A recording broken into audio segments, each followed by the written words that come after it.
shows later. The band that started in 1983.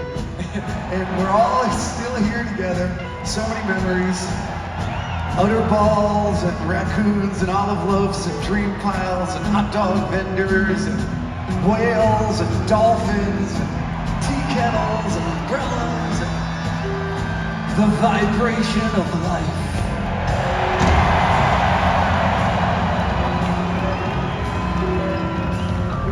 The time machine, and the time machine clearly worked perfectly because time has now become completely meaningless, utterly meaningless.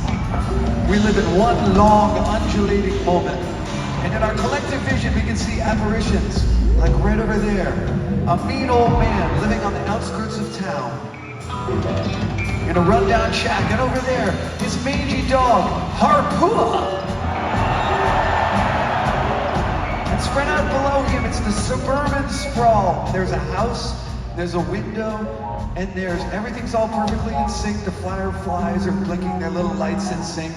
The whole universe has become totally in sync, and the moon is lined up with the Earth's orbit, and the moon is shining in through the window. And in the window, there's this boy sitting on his bed. And we've all heard this story so many times for 40 years. But this time, I think if we all really concentrate together, I'm concentrating right now. Are you concentrating? It's almost like I can really see him. It's almost like I can see him. He's sitting on his bed right now, having a peaceful moment. Oh! It's Jimmy!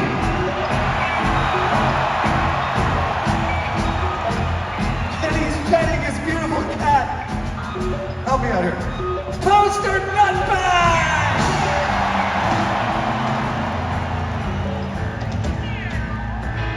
Suddenly, across, over there in the sky, storm clouds begin to gather.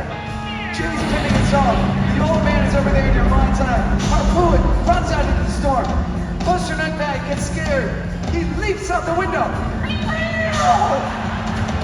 There's gonna be a fight. Poster Nutbag comes across Harpoon. They're standing in front of each other. There's lightning, there's thunder, there's horrible sounds. It's gonna be an awful fight.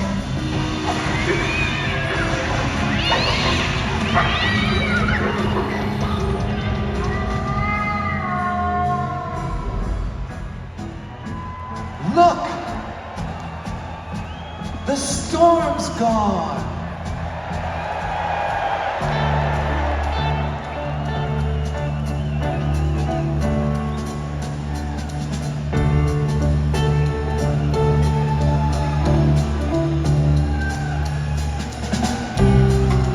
Jimmy?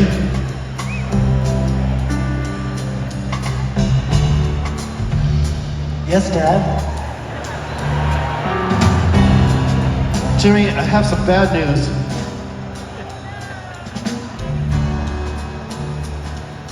What is it, Dad?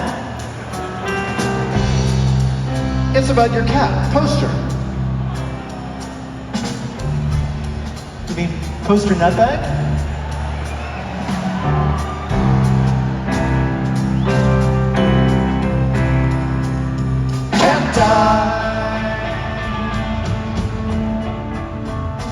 Poster is dead. Poster is dead. Poster's so dead. How about a goldfish? I don't want But really, goldfish. I don't want a goldfish. Would you reconsider goldfish? I don't want a goldfish. What the hell do you want? And suddenly, after 40 years, Jimmy finally realizes that his dad has been trying to buy him off with another pet every time Poster Nutbag dies, which is a lot of times. And he's had it. That's it. Jimmy asks himself, where's the nurturing older presence in my life? Preferably in female form.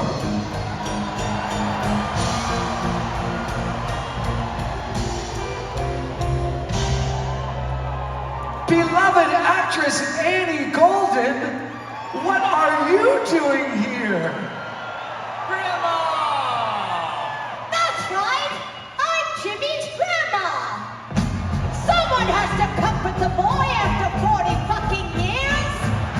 Jimmy, I know you're sad! Give grandma a hug! And Jimmy thinks to himself, my dad is a gaslighting asshole. Why is dad so weird?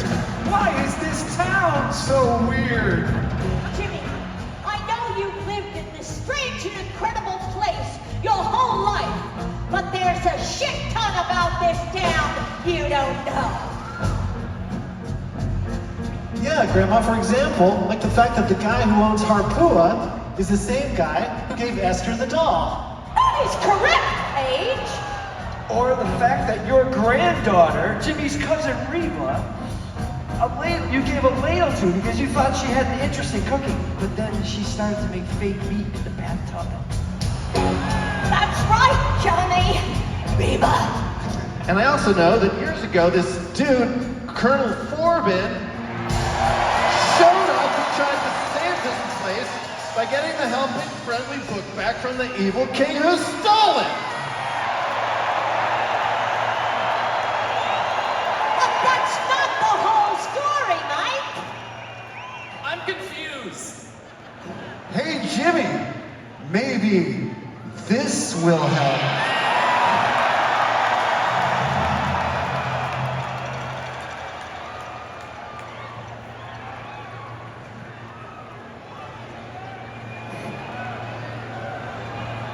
Jimmy, it's time!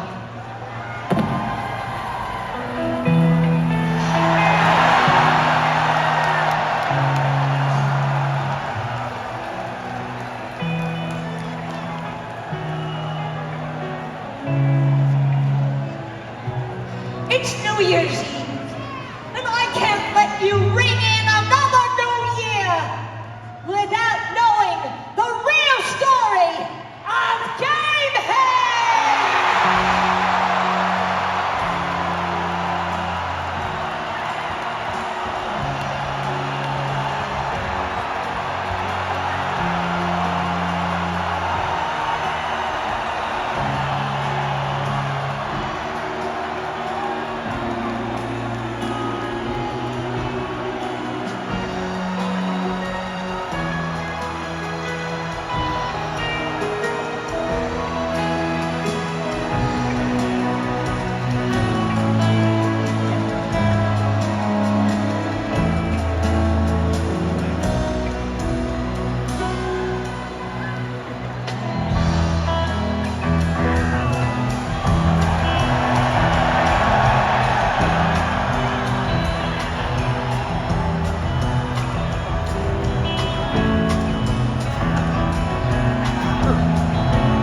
Our story begins in a world out of balance, with a retired colonel on a suburban street on Long Island.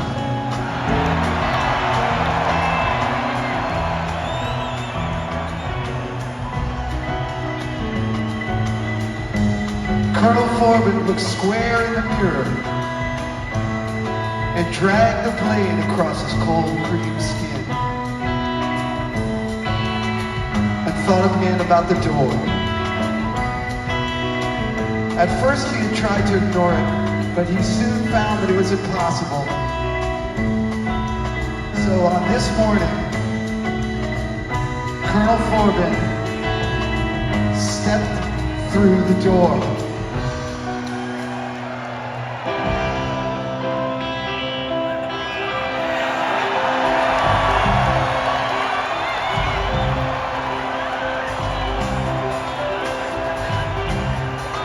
Passing through the corridor, I came upon an aging knight against the wall on the armor. He was on his way to see the king.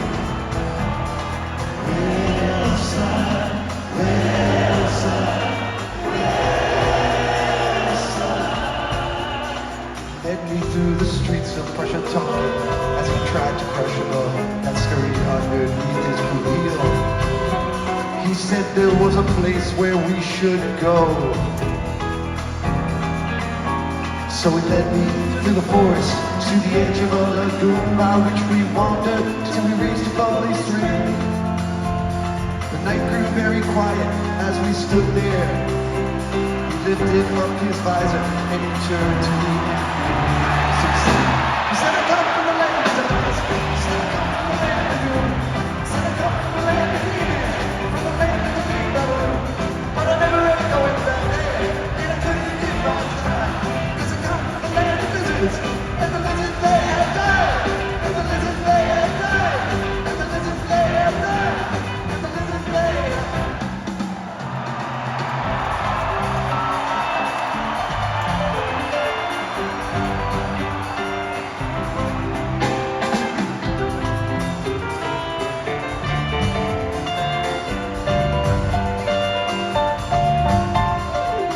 That the lizards were angry, so people were practically extinct from doing things smart people don't do.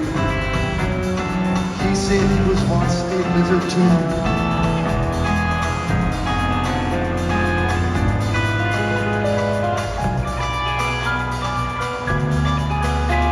His name was Rutherford the Brave, and he was on his best to say.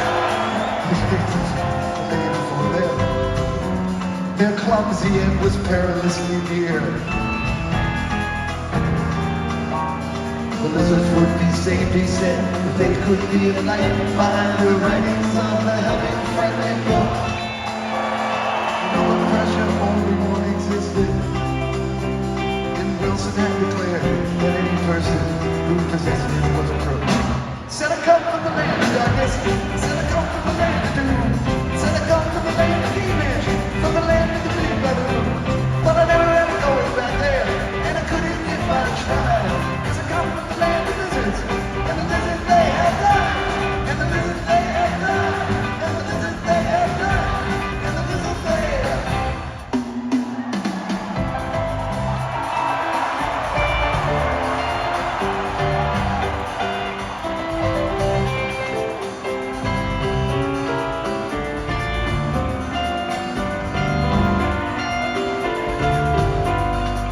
The helping friendly book, it seemed, possessed the ancient secrets of eternal joy and never-ending splendor.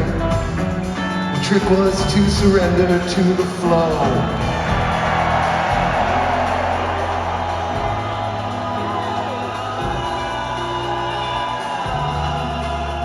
We walked along beneath the moon. He led us through the bush till soon we saw before our eyes a raging river.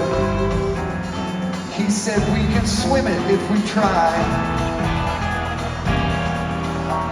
And saying this, the night dove in, forgetting that his suit of arms would surely weigh him down, and so he sunk. And as his body disappeared before me, I bowed my head in silence and remembered all the thoughts that he had thought. He said, I come from the land of darkness.